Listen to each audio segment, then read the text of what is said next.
Safety is going to be at the basis of all really good sex also. Okay? So it's not to say you can't have a great one-night stand. Many people have experienced they have. But for ongoing lovemaking, it's going to be, are we safe to express ourselves to each other? Are we safe to go deep with each other? How do we create that safety? How did we create the safety in this room? How did I create a safe space here? How did I do it? Having us introduce ourselves. Okay, so we knew everybody here, not just with a bunch of strangers. Anybody notice how much more attractive everybody looked when you knew their name? Okay, I used to, when I was single, I'd walk into a room like this, I go, there's nobody here. What? WTF? How come there's nobody here? But that's what I would do, nobody here. But then once you get to know people and talk to them, look at all these delicious beings. How else do we create safety in this room? Vulnerability. Vulnerability is welcome. We got grounded in our bodies. Got grounded in our bodies, that's a big one, okay?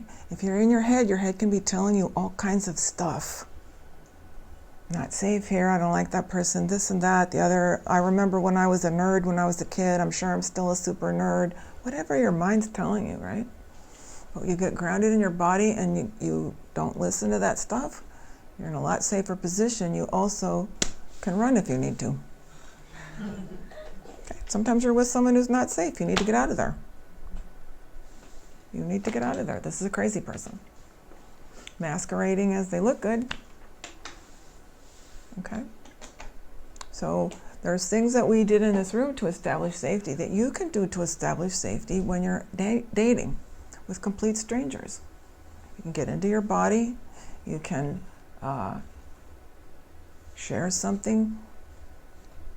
How easy was it to just share in a safe environment, something real instead of, so, how many brothers and sisters did you have? Where'd you go to school? Not that those things aren't interesting, but they can become very boring, don't they? Very boring, because we don't know what else to talk about when everyone, men and women alike, are wanting to talk about something. You know, I went on 150 first dates in that 3.5 years. And that's not all the men that I talked to that I never went on a date with, and that's not counting all the men I had second or third dates or little 3-month things or whatever. And no matter what, so most people you date you're never going to see again. They're not the one. But we act like if they're not the one, they should be thrown in the trash can. This precious human being who's had their heart broken, who wants to share their feelings, who wants to have some kind of unconditional love, can't we make a little encounter? We're here for 2 hours, and I'm sure you'll feel love for some of the people in this room. It's possible. I want you to feel this because you can take this on a date. The likelihood that this person's going to be your true love is probably 0 to 1, 0%, 1/8%. Well, I had to date a lot to find somebody, but some of you won't have to date so much. But anyway, most of the people you date, can we practice? Can we become? Can we use dating as part of our spiritual path? Can I use dating to develop into a more loving being? More loving to my fellow men and women. Whoever I'm dating, women dating women, men dating men, can I use it to become more loving? To just this person who wants the same thing I want. And you know what? This one's not a match. It's not, like you said, it's not an insult that we don't match. Most people I meet at networking events never become my friend either, but I don't take that personally. I don't take it personally. If I say, you want to have coffee and talk about our business sometime, you're like, yeah, we'll have to do that. And then I never hear from you again. I don't get offended by that. I expect that. But in dating, it's super offensive. You know? We had a really good talk and then he never called me. So what? You had a really good talk. Isn't that beautiful?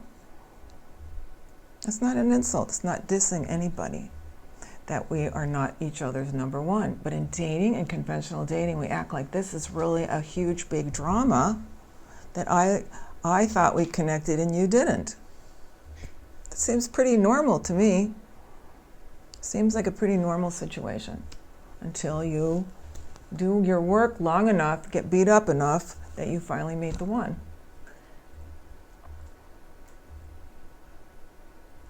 So yes, these elements of safety, these elements of being open, as much as it's safe, it's not always safe, but I could still maybe talk about something real to me. I could maybe try to find out about you, even if I can tell immediately I'm not going to be walking down the aisle with you. Maybe I can have a real encounter. And that increases the love in the world, and it increases me as a loving person, instead of just, I'm so prejudiced, I throw men out because they don't have the right haircut. Instead of really seeing, look how much these men shared with us, and we could have been on a date with them and missed that. We could have missed these beautiful, sensitive men.